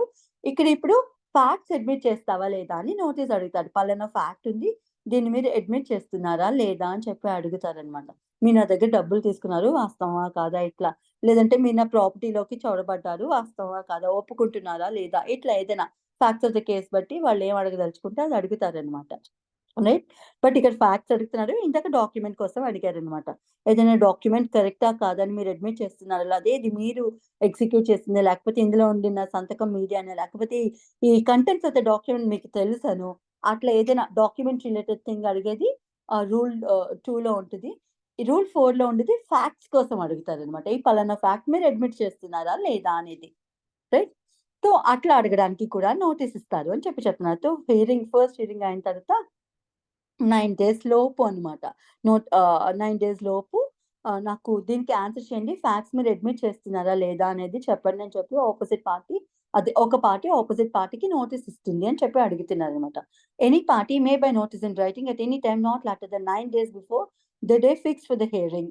నెక్స్ట్ హియరింగ్ ఫిక్స్ చేస్తారు కదా, అప్పుడు ఫిక్స్ చేసిన డేట్‌కి 9 రోజుల లోపు వాళ్ళు దాన్ని యాక్సెప్ట్ చేయాలని, ఏదో ఒకటి ఆన్సర్ చేయాలన్నమాట దానికి సంబంధించి, right? Call on any other party to admit for the purposes of the suit only any specific fact or facts mentioned, facts గాని mentioned in such notice. ఆ నోటీస్‌లో మెన్షన్ చేసిన ఫ్యాక్ట్స్ ఏవైతే ఉన్నాయో వాటిని అడ్మిట్ చేస్తున్నారా లేదా నాకు 9 రోజుల్లోగా మీరు ఆన్సర్ చేయండి అని చెప్పి ఆ పార్టీ అడుగుతారనమాట తన ఆపోజిట్ పార్టీని. And in case of refusal or neglect to admit the same within 6 days. సో అట్లా నోటీస్ సర్వ్ చేసిన 6 days అంటే జనరల్‌గా ఆ హియరింగ్ డేట్ ఏముందో అది 9 days లోపు నోటీస్ అయితే సర్వ్ చేస్తారక్కడ. సో నోటీస్ సర్వ్ చేసిన 6 days లోపైతే ఆ పార్టీ ఆన్సర్ చేయాల్సి ఉండేదన్నమాట, right? And in case of refusal to neglect or admit the same within 6 days after service of such notice or within further such time, ఇంకేదైనా time court కనుక allow చేస్తే మళ్ళీ అడ్జార్న్‌మెంట్ అడుగుతారు కదా, ఈ టైం కాదు ఇంకొంచెం టైం ఇవ్వండి నెక్స్ట్ హియరింగ్ అంటే. సో అట్లా నెక్స్ట్ హియరింగ్ డేట్ ఏమైతే ఉండిందో ఆ డేట్‌కి కనుక పార్టీ రిఫ్యూజ్ చేసిన, అంటే అడ్మిట్ చేయడానికి నిరాకరించినా, లేదంటే నెగ్లెక్ట్ చేసినా సరే, ఏం ఆన్సర్ ఇవ్వకుండా కామ్‌గా ఊరుకుండినా సరే, అప్పుడు ఏం చేస్తుంది కోర్ట్ కాస్ట్ విధిస్తుంది అని చెప్తారు. Like the cost of proving such fact. మళ్ళీ ఆ ఫ్యాక్ట్‌ని ప్రూవ్ చేయడానికి ఆ పార్టీకి ఏం ఖర్చులవుతాయో, సే ఫర్ ఇన్‌స్టెన్స్ ఆ విట్‌నెస్‌లు అవి తెచ్చుకోవడానికి ఏం ఖర్చులవుతాయో ఆ ఖర్చులన్నీ ఆ పార్టీనే పెట్టుకోవాలి అని చెప్తారు. సేమ్ పైన చదువుకున్న రూల్ లానే అన్నమాట. Unless and otherwise court directs in some other way like. మళ్ళీ ఇక్కడ నోటీస్ ఇస్తేనే ఆ డబ్బులు, ఆ ఖర్చులు తీసుకుంటారు, అవన్నీ వర్తిస్తాయన్నమాట ఇక్కడ. ఆ సేమ్ ఎక్సెప్షన్. నోటీస్ ఎప్పుడు ఇవ్వక్కర్లేదంటే అదేనా డిలే కాస్ట్ చేస్తున్నా సరే, లేదంటే నోటీస్‌కి ఖర్చులవుతాయి కదా, మళ్ళీ పార్టీ ఇవ్వడానికి ఆ ఖర్చులు, గిర్చులు అవన్నీ ఎందుకని చెప్పి కోర్ట్ భావించినప్పుడు ఆ నోటీస్ ఇవ్వాల్సిన అవసరం లేదు. డైరెక్ట్‌గా కోర్ట్‌లోనే అడగొచ్చు అని చెప్పి కోర్ట్ భావించినప్పుడు, అండ్ ఇన్ కేస్ అట్లా అడిగినప్పుడు ఆ పార్టీ కనుక ఆన్సర్ చేయకపోతే ఖర్చులు ఇంపోజ్ చేస్తుంది ఆన్సర్ చేయని పార్టీ మీద అని చెప్తుంది rule 4. Provided that any admission made in pursuance of such notice to be deemed to be made only for the purpose, ఇది ఇంపార్టెంట్ మళ్ళీ అడ్మిషన్ లోను. సో ఇట్లా అడ్మిట్ చేసిన ఆ అడ్మిషన్ ఏమైనా ఇన్ కేస్ ఆ పార్టీ అడ్మిట్ చేసింది అనుకోండి, ఆ అడ్మిట్ చేసిన అడ్మిషన్ ఏమైతే ఉంటుందో ఈ సూట్ నిమిత్తమే ఆ 2 పార్టీస్ మధ్య జరిగిన ఈ పర్టిక్యులర్ సూట్ కి మాత్రమే అది వాడాలి గానీ ఇతరత్రా వేరే ఏ సూట్‌లోనూ ఇంకా వేరే ఏ పార్టీ వాడుకోవడానికి లేదు ఆ అడ్మిషన్. అడ్మిషన్ రిలేటెడ్ ఇంకా ఏదైనా సూట్ జరిగిందనుకోండి. ఫర్ ఇన్‌స్టెన్స్ ఏదైనా ఈజ్మెంట్స్ రిలేటెడ్ సూట్ ఇక్కడ ఏదైనా ఒక ప్రాపర్టీ రిలేటెడ్ ఆక్యుపేషన్‌కి సంబంధించి అన్‌ఆథరైజ్డ్ ఆక్యుపేషన్‌కి సంబంధించి సూట్ ఏదైనా నడిచిందనుకోండి. సూట్ ఫర్ పొసెషన్ ఏదో అట్లా. ఇందులో పార్టీ ఏదో అడ్మిట్ చేశారు. నేను అక్రమంగా దాన్ని ఆక్యుపై చేశాను. అదేదో అడ్మిట్ చేశాననుకోండి. సో ఇంకొక కేస్‌లోనే ఏదో ఈజ్మెంట్ కేస్ ఏదో నడుస్తోంది. ఆ పార్టీ అడుగుతారు ఇది నాకు ఇది ఈజ్మెంట్ రైట్ ఉండే అని చెప్పి ఏదో అక్కడ ఏదో నడుస్తుందనుకోండి. మళ్ళీ ఇక్కడ అడ్మిట్ చేసింది ఏముంటే అది తీసుకొనెళ్ళి అక్కడ వాడుకోవడానికి లేదు. ఇదిగోండి ఇక్కడ అన్‌ఆథరైజ్డ్‌గా ఆక్యుపై చేశారని ఒప్పుకున్నారు. అక్కడ మళ్ళీ ఈజ్మెంట్ రైట్ ఉందని క్లెయిమ్ చేస్తున్నారు అని చెప్పి. అట్లా వేరే సూట్స్‌లోనూ ఒక అడ్మిషన్ వాడడానికి లేదు అని చెప్తున్నారు. వేరొక పార్టీ ఈ అడ్మిషన్‌ని వేరొక సూట్‌లో వాడడానికి లేదు అని చెప్తుంది ఈ ప్రొవిజన్ అన్నమాట. ఇది ఇంపార్టెంట్ ఇక్కడ, రైట్? అండ్ దెన్ ఇంకా మిగతావన్నీ సింపులే. Form of admission. అడ్మిషన్ ఏముంటుంది అంటే notice to admit fact shall be in form number 10. Form number 10 లోనే ఉంటది. అపెండిక్స్ సి లోను అని చెప్తున్నారు అనమాట. And the admission of fact shall be in form number 11. సరే, ఎవరైనా పార్టీ అడ్మిట్ చేయాలనుకుంటే మళ్ళీ దానికి ఒక ఫార్మాట్ ఉండాలి కదా! అడ్మిషన్ ఫార్మాట్ కూడా అపెండిక్స్ సి లోనే ఉంటది. ఫార్మ్ నెంబర్ 11 లో ఉంటది. ఆ ఫార్మాట్ ఫాలో అవ్వండి ఎవరైనా అడ్మిట్ చేయదలుచుకుంటే అని చెప్తున్నారు. With such variations as the circumstances may required. అక్కడ ఎలా ఉందో యాస్ ఇట్ ఈస్‌గా ఫాలో అవ్వలేం కదా! చిన్న చితకా మార్పులు ఏమైనా ఉంటే చేసుకొని సేమ్ ఆ ఫార్మాట్ అయితే వాడుకోండి అని చెప్తున్నారనమాట. అది rule number 5. And then rule number 6 చెప్తుంది జడ్జ్‌మెంట్ ఆన్ అడ్మిషన్స్. ఇట్లా అడ్మిట్ చేస్తారు కదా! అడ్మిట్ చేసిన మీదట ఆ అడ్మిషన్ బేస్ చేసుకొని జడ్జ్‌మెంట్ ఇవ్వొచ్చా అంటే yes. It all depends on the description of the court. If the court feels that yes admit చేసేసారు కదా పార్టీ, ఇందులో పెద్దగా ప్రూవ్ చేయడానికి ఇంకేమీ లేదు అన్నప్పుడు, ఆ అడ్మిషన్ జెన్యూన్ అని చెప్పి కోర్ట్ భావించినప్పుడు, అప్పుడైతే ఆ అడ్మిషన్‌ని బేస్ చేసుకొని జడ్జ్‌మెంట్ అయితే ఇచ్చేస్తుంది. ఆ జడ్జ్‌మెంట్‌ని బేస్ చేసుకొని ఇంకా డిక్రీ కూడా ఇస్తుంది అని చెప్పి ఆ తర్వాత చెప్తదనమాట. రైట్. ఈ 2 రూల్స్ ఉంటాయి అందులో. లేదు, ఇఫ్ ద కోర్ట్ ఫీల్స్ ఆ పార్టీ ఏదైనా బలవంతాన ఒప్పుకుంటున్నారేమో, on the record of the case చూస్తే ఒకలా ఉంది. ఈ పార్టీ ఏమో అడ్మిట్ చేస్తున్నారు అని చెప్పి కోర్ట్‌కి ఏమైనా అనుమానం వచ్చినప్పుడు, సో ఇప్పుడు ఆ పార్టీని అడగొచ్చనమాట. మీరు మీరు అడ్మిట్ చేసేస్తే సరిపోదు. మీరు ఏదైనా ప్రూఫ్ తీసుకురండి. మీరు చెప్తున్నవన్నీ నిజమే అని చెప్పి ఎవిడెన్స్ తీసుకురండి అని చెప్పి ఎవిడెన్స్ అడగొచ్చనమాట తన అడ్మిషన్‌కి. రైట్. అది చెప్తది ఈ రూల్ నంబర్ 6.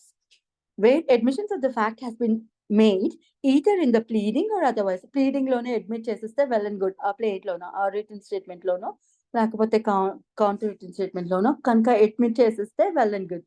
లేదు ఇంకా సబ్సిక్వెంట్‌గా వేరొక ప్రొసీడింగ్ లోనో అడ్మిట్ చేశారనుకోండి రిటన్ గానో, ఓరల్ గానో.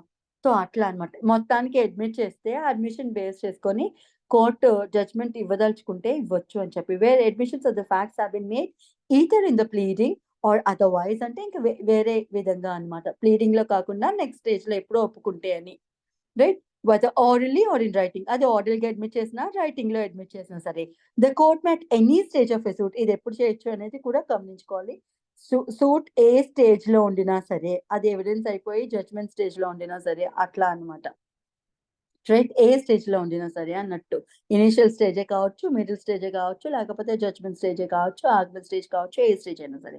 At any stage of a suit either on the application of the party or on its own motion. Suo motu అయినా చేయొచ్చు. లేదంటే పార్టీ అప్లికేషన్ పెట్టుకుంటే, పార్టీ అప్లికేషన్ పెట్టుకున్న మీదట అయినా సరే. అంటే అడ్మిట్ చేసేసాం కదా! ఇంకెందుకు ప్రొసీడింగ్స్ అన్ని అని చెప్పి పార్టీ అడిగితే అప్పుడు దాన్ని బేస్ చేసుకొనైనా జడ్జ్‌మెంట్ ఇవ్వచ్చు అని చెప్పి చెబుతుందన్నమాట. Either on the application of the party or of its own motion and without waiting for the determination of any other question between the parties. ఇంకా మిగతా ఏ ఫ్యాక్ట్స్ ప్రూవ్ అవ్వడం కోసం వెయిట్ చేయకుండానే. రైట్.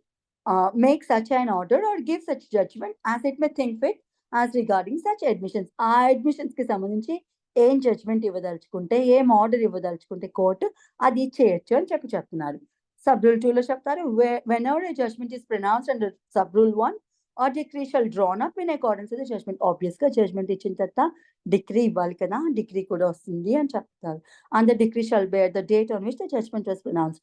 కానీ డిక్రీలోను జడ్జ్‌మెంట్ ఏ రోజు ఇచ్చారో ఆ డేటే ఆ డిక్రీలో ఉంటది అని చెప్తున్నారు. బికాజ్ డిక్రీ లాటర్ స్టేజ్‌లో ఇచ్చినా సరే, వేరొక డేట్‌లో ఇచ్చినా సరే, జడ్జ్‌మెంట్ డేటే ఆ డిక్రీలో కూడా ఉంటది అని చెప్తున్నారన్నమాట. Right? This is rule 6. And that affidavit on signature is in rule 7. An affidavit of the pleader or his clerk of the due signature of any admissions made in pursuance of any notice to admit documents or facts shall be sufficient evidence. See, party డైరెక్ట్‌గా చేయలేదు. వాళ్ళ ప్లీడరో లేకపోతే వాళ్ళ క్లర్కో admit చేశారనుకోండి. That admission will also be marked as evidence అన్నమాట. వాళ్ళు admit చేసినట్టు అది ఎవిడెన్స్ కింద ఉంటదన్నమాట. If evidence there is required దాన్ని ఎవిడెన్స్ కింద వాడుకోవచ్చు. ఇదిగోండి మీ ప్లీడరే అడ్మిట్ చేశారు కదా! ఈ డాక్యుమెంట్‌నో లేకపోతే ఈ ఫ్యాక్ట్‌నో అన్నట్టు. Right. That is rule 7. And that should be on if it is on affidavit only. వాళ్ళు అఫిడవిట్ ద్వారా అడ్మిట్ చేస్తే ఆబ్వియస్‌గా అఫిడవిట్ ద్వారానే చేస్తారనుకో. అఫిడవిట్ ద్వారా అడ్మిట్ చేస్తే ప్లీడర్ గాని, క్లర్క్ గాని దాన్ని ఎవిడెన్స్ కింద వాడుకుంటారు అడ్మిషన్‌కి అని చెప్తుంది రూల్ 7. అండ్ దెన్ రూల్ 8 చెప్తుంది notice to produce documents. Notice to produce document shall be in form number 12 of appendix C. ఆ డాక్యుమెంట్స్ ప్రొడ్యూస్ చేయడానికి ఒక నోటీస్ ఇవ్వాలని చెప్పుకున్నాం కదా! అంటే ఆ పార్టీ దగ్గర ఏదైనా డాక్యుమెంట్స్ ఉండుంటే, ఆ డాక్యుమెంట్స్ ప్రొడ్యూస్ చేయండి అని చెప్పి ఆ పార్టీ అడుగుతుండినప్పుడు సో దానికి ఒక ఫార్మాట్ ఉండాలి కాబట్టి ఆ నోటీస్ ఫార్మాట్ ఎక్కడ ఉంటుందంటే అపెండిక్స్ సిలో రూల్ నెంబర్ 12లో ఫామ్ నెంబర్ 12లో ఉంటుంది. అదే ఫార్మాట్ ఫాలో అవ్వండి with any such variations as the circumstances may require అని. An affidavit of the pleader of this clerk of the service of any notice to produce or of the time when it was served with a copy of the notice to produce shall in all cases be sufficient evidence.